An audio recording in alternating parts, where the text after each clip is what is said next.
আসসালামু আলাইকুম। আমি অনামিকা। অনামিকা স্বপ্ন কুটিরে নতুন আরেকটি ব্লগ ভিডিও নিয়ে চলে আসলাম।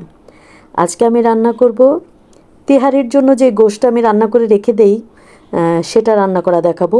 আমি কি করি, একসাথে গোশ নিয়ে আসলে আমি তিহারির জন্য বেশিরভাগ গোশ কেটে একবারে কেটে ছোট ছোট করে কেটে ধুয়ে একবারে আমি তেহারির গোশ রান্না করে ছোট ছোট বক্স করে ডিপে রেখে দিই। কারণ আমাদের বাসায় আমরা সবাই তেহারি খেতে বা পোলাও বিরিয়ানি খেতে খুব বেশি পছন্দ করি।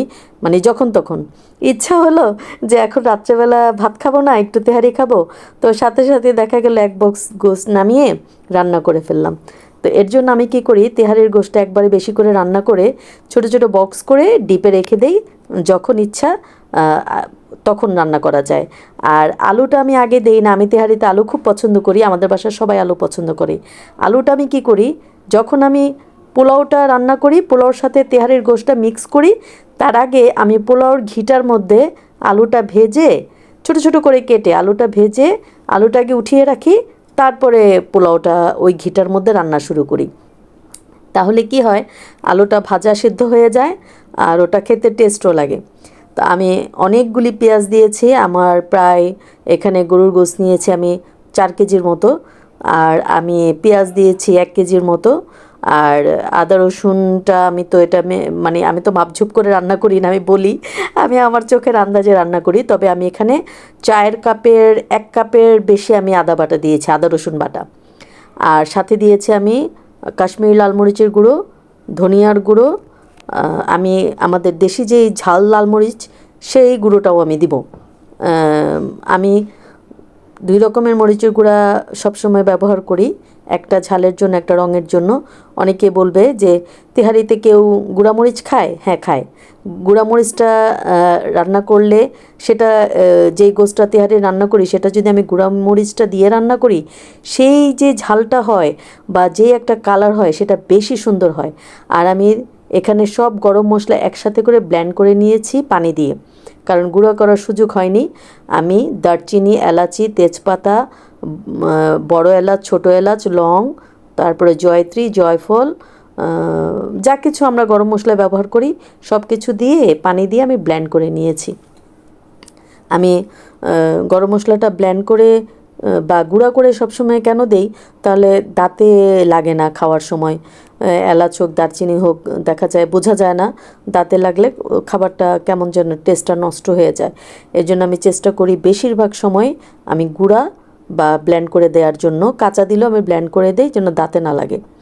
আর পোলাওতে তো আস্তই দেই, মানে আমি তরকারি টাইপের যেগুলির কথা বলছি, আমি যে লবণ দিয়ে দিলাম আর দিয়ে দিলাম বেশ খানিকটা জিরার গুঁড়া। আমি এখানে কাঁচা জিরাও ব্যবহার করি, আবার কষ্ট যখন থাকে যে এখন করা যাবে না তখন আমি শর্টকাট ভাজা জিরা দিয়েও করি। দুইটারই কিন্তু টেস্ট হয়, 2 রকমের টেস্ট হয়। ভাজা জিরার টেস্ট একরকম আর কাঁচা জিরার টেস্ট একরকম, কিন্তু টেস্টি হয়, দুইটাই টেস্টি হয়। আর আমি এখানে ছোট ছোট করে গোশ কেটে নিয়েছি, একদম ছোট ছোট করে, কারণ তেহারিতে প্রতি লোকমায় একটা করে গোশ খাবো, সেটা হলো বেশি মজা। এর জন্য আমি বড় বড় গোশ দিই না। আর আমার কাছে মনে হয় তেহারির গোশ ছোট হলে মশলার সাথে একদম খুব ভালোভাবে মিশে যায়, মশলাটা ভালো মতো গোশের ভিতরে ঢুকে টেস্টটা বেশি মনে হয় আমার কাছে। যার যার ইচ্ছা, রান্না তো আসলে নিজের ব্যাপার, আপনি যেভাবে খেতে পছন্দ করেন সেভাবেই রান্না করবেন। আমি আমার বাসার সবাই যেভাবে খেতে পছন্দ করে বা আমার রান্না খেতে খেতে তারা অভ্যস্ত আমার মতো করে, তাই ওরা এটাই বেশি পছন্দ করে। তা আমি চুলায় দিয়ে দিলাম।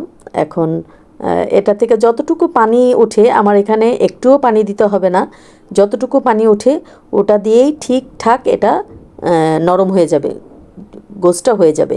আর কাঁচামরিচ তো আমি অনেক দিব, কারণ তেহারির গোশ ঝাল না হলে তেহারি মজা লাগে না। এর জন্য আমি অনেক কাঁচামরিচ দিব, আর এগুলি এমনিতেই গলে যাবে, গলে ঝাল বের হবে।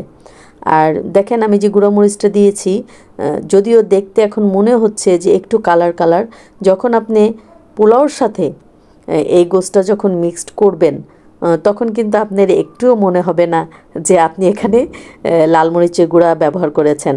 আর আমি অনেক বড় বড় বাবুর্চি যারা আছে তারা যে তেহারি রান্না করে, আমি তাদেরকেও দেখেছি সব সময় সস দিতে, বা কি বলে লাল মরিচের গুঁড়ো দিতে, এগুলি দেয়।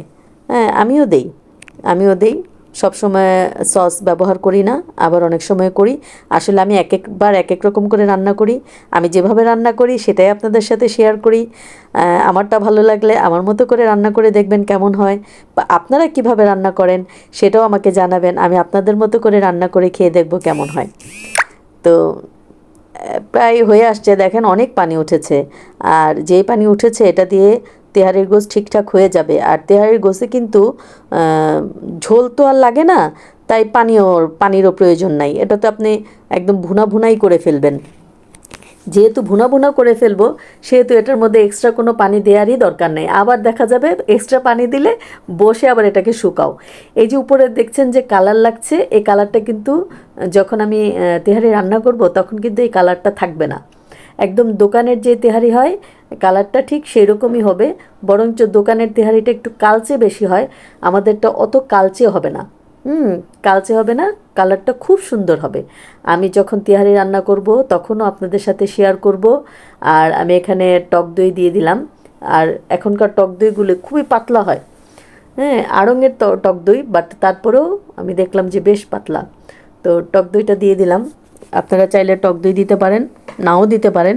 আমি কিন্তু টক দই দিলে গুঁড়া দুধটা দেই না, আর গুঁড়া দুধ দিলে টক দই দেই না, আমি এরকম করি। আমি কিন্তু এটাতে গুঁড়া দুধও দেই। আপনারা তেহারির গুছে গুঁড়া দুধ দিয়েও রান্না করে দেখবেন, খুবই মজা হয়। অনেক যে দিবেন তা তো না, একটা আন্দাজ যে একটা টেস্ট বেড়ে যাবে, গোসের একটা টেস্টই বেড়ে যাবে। আমি আবার তেহারির পোলাওটা যখন রান্না করি তখন আবার বেশ খানিকটা গোস দুধ দিয়ে দিই, গুঁড়া দুধটা দিয়ে দিই। গুঁড়া দুধটা দিলে ওটার টেস্টটা অন্যরকম হয়। আর গোসে না দিলেও হয়, দিলেও হয়, ইচ্ছা। আমি দুই রকম করেই রান্না করি। আর আপনাদেরকে তো বললামই। আর অবশ্যই আমার আপু ভাইয়াদের কাছে অনুরোধ, আমার চ্যানেলটিকে লাইক করবেন, শেয়ার করবেন, কমেন্ট করবেন, সাবস্ক্রাইব করবেন। আর এই যে সবাই অনেক আপুরাই হয়তো বা, আমি জানি না কে, একবার সাবস্ক্রাইব করে আবার আনসাবস্ক্রাইব করে, এতে আপনারও লস আমারও লস। কারণ আমাদের মিনিট কেটে যাচ্ছে, বা সাবস্ক্রাইবার নষ্ট হয়ে যাচ্ছে, সাবস্ক্রাইবার কমে যাচ্ছে। এটা কেউ করবেন না। করলে সাবস্ক্রাইব করবেন, না করলে না করবেন, কিন্তু এই যে একবার করেন আর একবার আবার কেটে দেন, এটা ঠিক না। সবাই ভালো থাকবেন, দোয়া করবেন। আসসালামু আলাইকুম।